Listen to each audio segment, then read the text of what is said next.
My sister needed a place to stay after her breakup, so I let her move into our guest room. Months later, I opened my husband's laptop to check my email and found hundreds of messages between them. When I confronted them, she said, "You were always too busy to see what was right in front of you." I didn't yell. I didn't cry. I just waited until their wedding day and sent out custom wedding favors, USB drives full of screenshots, to every guest. I was never the kind of person who believed people would betray you. Maybe that sounds naive, but it's the truth. I worked hard, kept my head down, tried to be there for people. I believed in doing the right thing. That's probably why it hit as hard as it did. My name's Rachel. I live in Kent, Ohio. I'm 38. I work at the local hospital in admin, nothing glamorous, mostly making sure people have their charts, schedules, insurance lined up, that kind of thing. It's a lot of hours, and yeah, sometimes I came home too tired to talk. But I still thought I had a marriage that worked. My husband Greg and I had been together since college. Married for 7 years. No kids, mostly because we were focused on work, though we talked about trying a few times. I thought we were okay. We weren't one of those loud, dramatic couples. We didn't scream or slam doors. We did what we had to do, paid the bills, made dinner, talked about our days when we could. My sister Carly is 5 years younger than me. We were close growing up. She was always the one with the big smile, the big hair, the drama. Everything happened to Carly. Boys, jobs, drama with friends. I was the stable one. The fixer. I cleaned up her messes more than once. So when she showed up at my door crying, suitcase in hand, I didn't even think. I hugged her, helped her carry her things upstairs, and told her she could stay as long as she needed. Her boyfriend had cheated on her, she said. She looked broken. Greg made her a drink. He was kind about it, said she could stay as long as she wanted. That's the kind of man I thought I married. For the first few weeks, it felt okay. Carly helped out. She cooked dinner sometimes, did laundry. Greg would get home from a long day on the site, and the three of us would eat together. It actually felt, almost nice. Like having family around. Then things started to shift. I noticed Carly and Greg laughing at something on her phone. A private joke. I asked what was funny, and they just said, "Oh, nothing," and changed the subject. She started wearing makeup around the house more. Tight shirts, short shorts. Said it made her feel normal again after the breakup. I said nothing. Greg started leaving for work earlier. Coming home later. Said there were more jobs out in Ravenna and Aurora. More traffic. He was quiet at night. Stopped reaching for me in bed. I asked if something was wrong. He said, "You're always tired lately." One morning, I walked into the kitchen and found Carly wearing Greg's sweatshirt. She said she was cold. Said it smelled nice. I told myself I was being paranoid. I told myself I trusted them. Then one night, I needed to send an email before my shift. My laptop was in the car, and it was pouring rain, so I grabbed Greg's. It was open on the kitchen counter. Logged in. He never logged out of anything. Said he had nothing to hide. The tab was already on Gmail. I didn't go snooping. I saw the email because it was open. It was right there. It was from Carly. "Last night was amazing. I still feel you." She has no idea. I almost feel bad, almost. I stared at the screen. Thought I must be reading it wrong. But then I scrolled. More emails. Hundreds. Back and forth. Late night messages. Talk about how I was too busy to notice. How I was a roommate, not a wife. How Carly always knew Greg was the better man. They joked about how stupid I was. Greg wrote things like, "You're the only thing that makes me feel alive anymore." Carly wrote, "I've waited years for this." Years. They had planned it. Maybe not from day one, but close. It wasn't just a drunken mistake or a moment of weakness. They were in love, or so they told each other. They wanted to start a life together. They had picked out apartments to rent together when the time was right. They even laughed about the idea of telling me. Greg said, "She'll cry, but she'll get over it. She always does. She doesn't fight.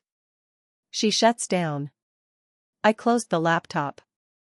I sat there for almost an hour. Not moving. Not breathing. Then I stood up, put on my work badge, and drove to the hospital. I didn't cry.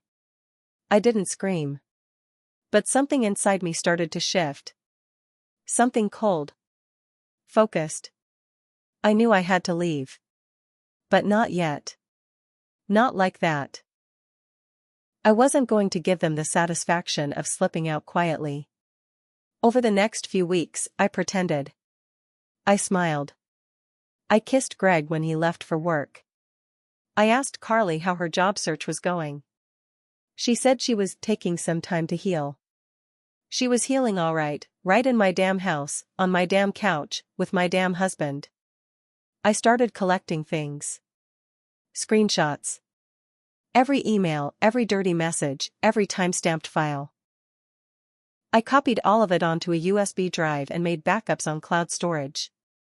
I even set up a dummy email address to store it all in case something happened to my laptop.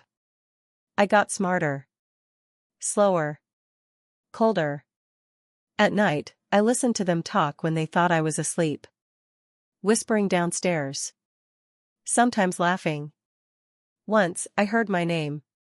Carly said, "She's so blind it's actually sad." Greg said, "She won't be a problem." She never is. That was when the rage started to grow. Not hot. Cold. Like steel. They weren't just betraying me. They were mocking me. Playing house behind my back. Greg still slept in our bed, but he hadn't touched me in weeks. Not even a kiss. Carly started sleeping late into the day. Wore his t-shirts. Drank his coffee. They were building a world without me while I paid for the roof over their heads. I started my own game. I asked Carly what she wanted to do next. She said she was thinking about moving to Pittsburgh. That she wanted to start over. Greg said he might look at construction contracts out there. Said there was more money in commercial work. They were planning a whole new life, just not in front of me. Then one night, Carly left her phone on the couch while she was in the shower. Greg was out late. I opened her messages. There it was. Plain as day. "Once we're out of this house, I want to make it official. I want to be yours." Greg responded, "We'll do it right. Proposal. Wedding. I owe you that much after all this." I took screenshots. Sent them to my dummy email. Then I waited. I let them think they were winning. Until the morning I made a show of being upset. I told Greg I had found a lump in my breast. I needed tests. I wasn't sure what it meant yet. Greg went quiet. Uncomfortable. Carly hugged me. Said, "We'll be here for you." I felt sick. But I smiled. I said, "Thanks." For a few weeks, I played up the illness. Faked being tired. Distant. I wanted them to relax. To think I was too weak, too distracted to notice what was right in front of me. Greg started staying out even later. Carly got bolder. She'd come into the kitchen in a robe with nothing underneath. Once, I came home and heard them in the backyard, talking in low voices. She was laughing. He said, "Once she's gone, I want to marry you." Gone. They thought I'd just disappear. But I didn't disappear. I waited. And then one morning, Carly dropped a bomb. "We're moving out," she said, smiling. Together. "Greg's leaving you." I stared at her. Said nothing. Greg came home later that night and told me it was over. I'm sorry, Ratch. I never meant for it to happen like this. I looked him straight in the eye and said, okay. He looked surprised. That's it? I said, what do you want me to do? Fight for someone who already left? They packed up 2 days later. Moved into a little condo in Akron. New address. New start. I filed for divorce. Clean. Civil, quiet. He left the house to me, maybe out of guilt, maybe because he just wanted it over. I didn't care. They got engaged 2 months later. Big Facebook post. She was always the one, he wrote. And that's when I started planning the real revenge. After the engagement, Carly reached out to me. She actually had the nerve to text me, I hope we can get past this someday. Family is family. I didn't answer. I just saved the message with all the rest. The wedding was set for May. Outdoor venue in Hudson. Fancy garden ceremony. White chairs, string quartet, flower arches. I knew because I had access to the planning group chat for a week before Carly realized she never removed my email from the original invite list. She must have forgotten in all the excitement. That's how I found out they were inviting over 120 people. Family, friends, people from our high school, co-workers from Greg's construction crew. Even my parents, who had taken Carly's side, by the way. These things happen, my mom said. You can't control who you fall for. I went no contact with all of them after that. But I stayed quiet. Watched from a distance. Then a friend of mine from college, Jamie, reached out. She had worked with Greg on a couple renovation projects back in the day. She told me he was trying to build his own construction firm and using his upcoming marriage as a way to draw in investors. Said he was putting together brochures, testimonials, even using Carly's real estate connections to make himself look more established than he was. I asked Jamie for a copy of the brochure. She sent it over. Greg was using my house, our house, as a showcase project. Pictures of my backyard, my kitchen, even my office, calling it a remodeled executive home he had personally designed for a private client. That was the moment something snapped inside me. I'd been quiet long enough. That's when the idea for the USB drives came to me. It started as a joke. A little voice in my head saying, what if you showed everyone? But then I realized I could actually do it. The files were all organized already, emails, texts, even audio clips I'd secretly recorded of their whispered late-night talks. I had everything. I cleaned it up, numbered the conversations, added labels for clarity. I made a short intro document, timeline of the affair. Clear. Cold. No emotion. I had 20 USB drives ordered at first. Custom printed. On one side, Carly and Greg, May 14, 2025. On the other, here's to honesty. But 20 wasn't enough. So I ordered 100 more. Then I printed out small envelopes for each guest. Simple labels, favors from the bride and groom. No logo. No warning. The final twist? I didn't mail them. I handed them out at the wedding. But not directly. I reached out to the event coordinator anonymously. Told her I was a distant cousin and wanted to surprise the happy couple with custom wedding favors for the guests. She said sure, no problem, drop them off the day before. I did just that. She didn't even ask for ID. The night before the wedding, I drove out to the venue with a box of 120 small white gift bags. Inside each one was a USB drive. The coordinator smiled and said, they're going to love this. I said, yeah. I think so too. The morning of the wedding, I got dressed and went out for breakfast. I didn't plan on showing up. That would have made it about me, and this wasn't about me anymore. It was about truth. By noon, the ceremony had started. Friends and family packed the garden. Carly in white. Greg in gray. The pictures hit Facebook fast. Smiling. Holding hands. Looking like they won something. The guests started receiving their favors at the reception. It didn't take long. I wasn't there to see it, but a friend of a friend, someone who knew, sent me a video. The reaction was faster than I expected. Some guests opened the envelopes before the dinner started, curious about the little USBs. Then one plugged it into a laptop at their table. I had labeled the folder, "From Carly, with love." Inside were the emails, the texts, the audio clips. Every line of filth. Every lie. Every joke they made about me. Every time they laughed at how dumb I was. How they thought I'd never figure it out. Within minutes, phones came out. People whispering. Pointing. Then people started leaving. Some of Greg's coworkers packed up their things without saying goodbye. Carly's old boss, who had written her a reference for her fresh start, walked straight out the tent and didn't look back. One of Greg's groomsmen shouted, "You're both disgusting," before grabbing his wife and walking out. The string quartet stopped playing. Greg's aunt fainted. Carly's old high school friend stood up and read one of the emails out loud from her phone, yelling, "You called her a cold, sexless shell.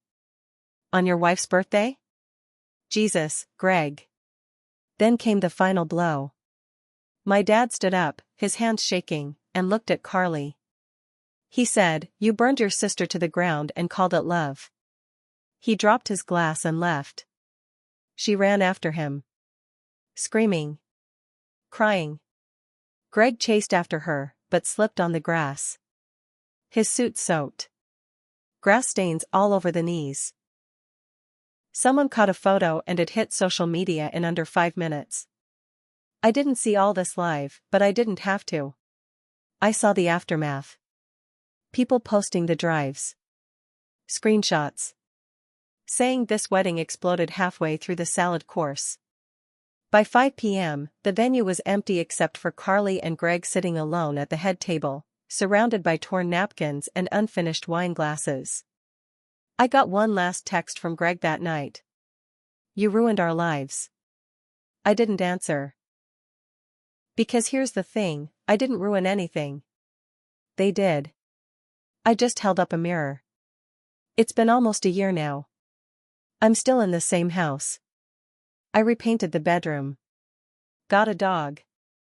Started dating again. Slowly. Carefully. Carly moved out of state. Last I heard, she was living in someone's guest room again. Greg tried to get his business off the ground, but the scandal followed him. The investors pulled out.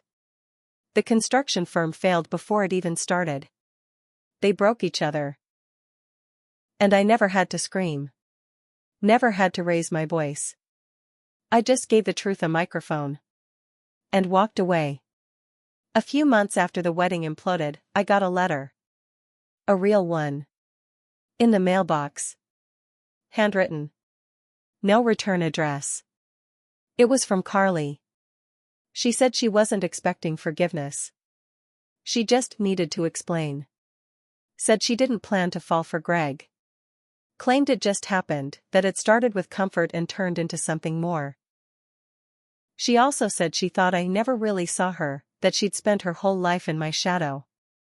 That maybe she did this because she wanted to win for once. Win. That was the word she used. Like we were playing a game I never signed up for. I didn't respond. I didn't rip it up either. I kept it. Tucked it into a file folder labeled closure. A week after that, I ran into Greg. It was at the grocery store, of all places. He looked like hell. Thinner. Grayer. Wearing a baseball cap like he didn't want to be noticed. He saw me. Tried to smile. I walked right past him. He followed me for 2 aisles. Said, "I miss you, Ratch." I said, "You don't miss me. You miss what I gave you. Stability. Respect. A future." He didn't say anything after that. Just stood there, holding a can of beans like it was the only thing keeping him upright. I paid for my groceries and left. Then came the twist I wasn't ready for. About 6 months later, I got a call from Jamie again. She said Greg had started sleeping with another woman. A client. Some divorced mom with 2 kids. Carly found out. It got messy. Police were called during one of their fights. Apparently Carly finally got a taste of what it felt like to be me. I didn't celebrate. I didn't feel joy. I just felt done. I took the last of the screenshots, the copies, the backups, and deleted them all. Not out of pity. Just because I didn't need them anymore. The revenge was over. They'd built a house of lies. All I did was pull one brick. The rest collapsed on its own. Now? I'm quiet. Peaceful. People don't know the full story, but they know enough. And more than a few have told me they still have the USB. One even joked, "Best wedding favor I ever got." I smiled. And that was it. That was the end.